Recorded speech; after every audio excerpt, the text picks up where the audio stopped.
Hello everyone, welcome to जिस्वी की पाठशाला। आज बहुत ही इंपॉर्टेंट इडियम्स एंड फ्रेजेस हम आपके लिए लेकर के आए हैं जो बहुत ही इंटरेस्टिंग है। आपको बहुत मजा आएगा इनको यूज करके, इनको लर्न करके। तो बने रहिए वीडियो के लास्ट तक हमारे साथ में और लर्न कीजिए इन इंपॉर्टेंट इडियम्स एंड फ्रेजेस को। सबसे पहला इडियम है हमारा स्पिल द बीन्स। देखो, स्पिल द बीन्स का मतलब क्या होता है?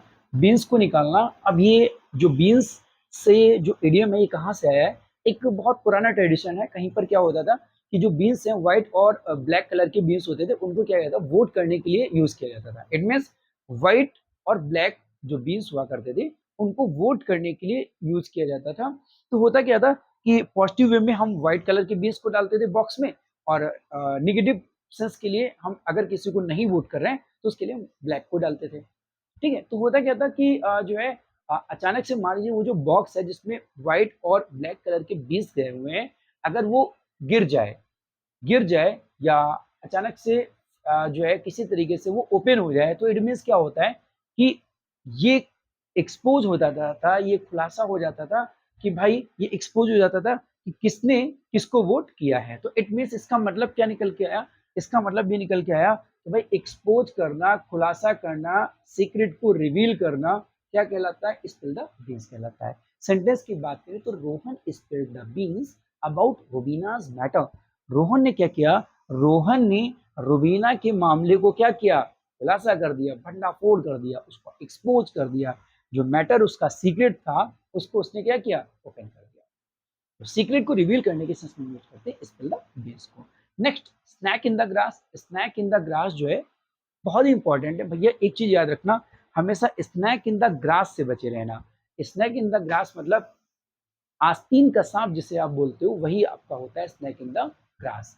पीठ पीछे छुरी भोंकने वाला। इट मीन्स आपका एक ऐसा दुश्मन जो हिडन है, जो आपके सामने तो आपका बहुत चहेता है लेकिन पीठ पीछे आपका वार करने वाला है। ऐसा जो मित्र होता है वो हिडन इनमी कहलाता है, सीक्रेट इनमी कहलाता है। उससे हमेशा क्या रहना चाहिए? बचकर रहना चाहिए। ठीक है ना? ग्रास के अंदर आपको दिख नहीं रहा है, स्नैक है, तो वो आपके लिए क्या है? स्नैक इन द ग्रास है, तो इट मीन्स आपका हिडन एनिमी है। ऐसे ही कोई एक व्यक्ति, इसका मीनिंग यही निकल के आता है कि भाई एक ऐसा व्यक्ति जो आपका बहुत चहेता बन रहा है, जो आपका बहुत चहेता बन रहा है लेकिन वो आपके पीठ पीछे वार करने वाला है। इट मीन्स वो क्या हुआ? एक हिडन एनिमी हुआ, एक सीक्रेट एनिमी हुआ। तो स्नैक इन द ग्रास का मतलब क्या हुआ? Secret enemy. I don't trust him because she is a snake in the grass। भाई मैं ऐसे लोगों पर भरोसा बिल्कुल नहीं करता हूँ जो क्या होते हैं? स्नैक इन द ग्रास होते हैं, हिडन एनिमी होते हैं। और आई थिंक करना भी नहीं चाहिए ऐसे लोगों पे भी। ठीक है ना? तो बच के रहिएगा भाई, स्नैक इन द ग्रास से बच के रहिएगा अगर आपको कोई हो। नेक्स्ट है स्मॉल फ्राई। स्मॉल फ्राई का मतलब देखो, फ्राई की बात करें, जो मछली है, न्यूली फिश, मतलब अभी अभी अंडे से मछली निकली, एकदम छोटी मछली है, उसको हम कहते हैं स्मॉल फ्राई। ठीक है? अब अगर कोई भी चीज बहुत छोटी है जो हमारे लिए क्या है, उसका कोई यूजफुल नहीं है, कोई वैल्यूएबल नहीं है, इसी सेंस में इसको यूज किया जाता है। जो इनसिग्निफिकेंट है, जो महत्वहीन है, जिसका कोई पर्पस नहीं, जिसका कोई महत्व नहीं, उसे हम क्या कहते हैं? इनसिग्निफिकेंट पर्सन को हम क्या कहेंगे? स्मॉल फ्राई कहेंगे। तो ये जो small fry in my office, भाई वो जो है ना, मेरे ऑफिस में क्या है? एक इनसिग्निफिकेंट पर्सन है, उसकी कोई वैल्यू नहीं है यार, उसका कोई महत्व नहीं है मेरे ऑफिस में।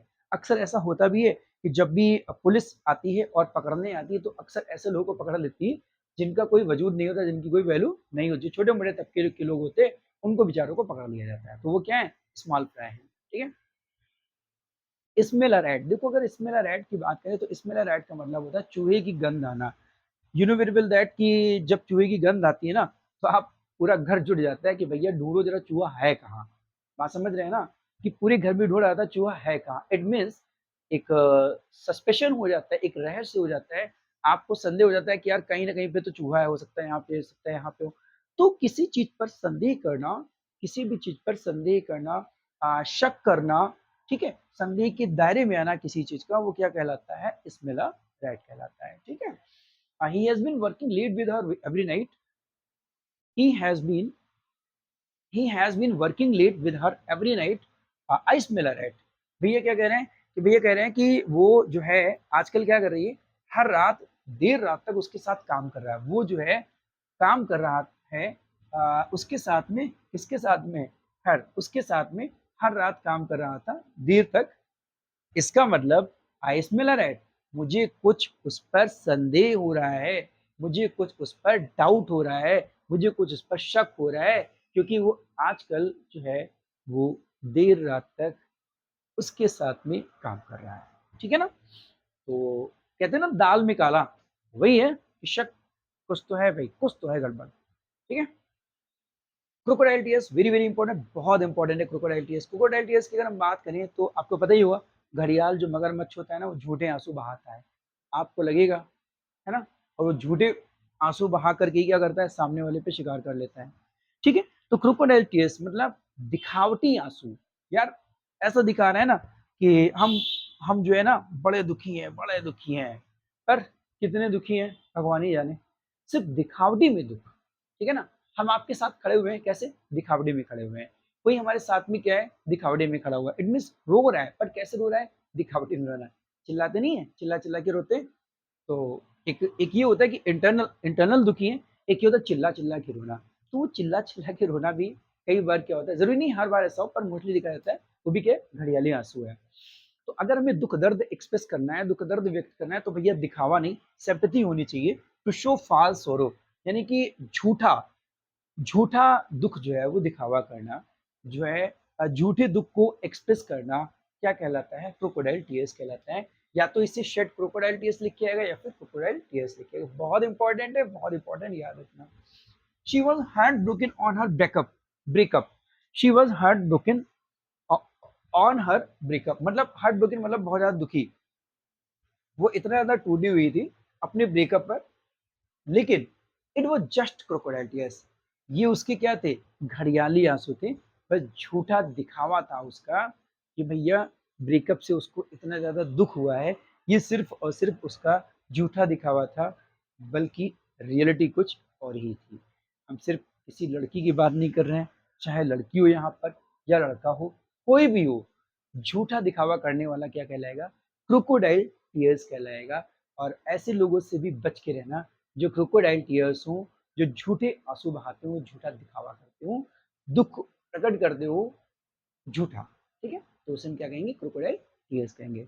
I hope this is clear all of you. उम्मीद करते हैं आपको ये वीडियो लेक्चर पसंद आया होगा, आपने एंजॉय किया होगा इस वीडियो लेक्चर को। और अगर आप इस चैनल पर नए हैं तो प्लीज़ चैनल को लाइक, शेयर और सब्सक्राइब करना बिल्कुल ना भूलें, ताकि आपको जो है वो वीडियो जो है वो टाइमली मिलते रहे, नोटिफिकेशन आपको टाइमली मिलता रहे। तो प्लीज़ चैनल पर अगर आप नए हैं तो प्लीज़ सब्सक्राइब कर दीजिए, और अगर आपको वीडियो अच्छा लगे प्लीज़ लाइक, शेयर और प्लीज़ कमेंट करना बिल्कुल ना भूलें। आप कमेंट करने में बहुत कंजूसी करते हैं, लाइक करने में बहुत कंजूसी करते हैं, वीडियोज़ तो देखते हैं बट आप लाइक और शेयर कमेंट नहीं करते हैं। ठीक है, कोई बात नहीं, अगर आपका नहीं माना तो मत कीजिए, बट आपके लाइक और शेयर से और कमेंट करने से बस क्या होता है कि हमें थोड़ा मोटिवेशन मिल जाता है। मिलते हैं नेक्स्ट लेक्चर में, तब तक के लिए थैंक्स फॉर वॉचिंग।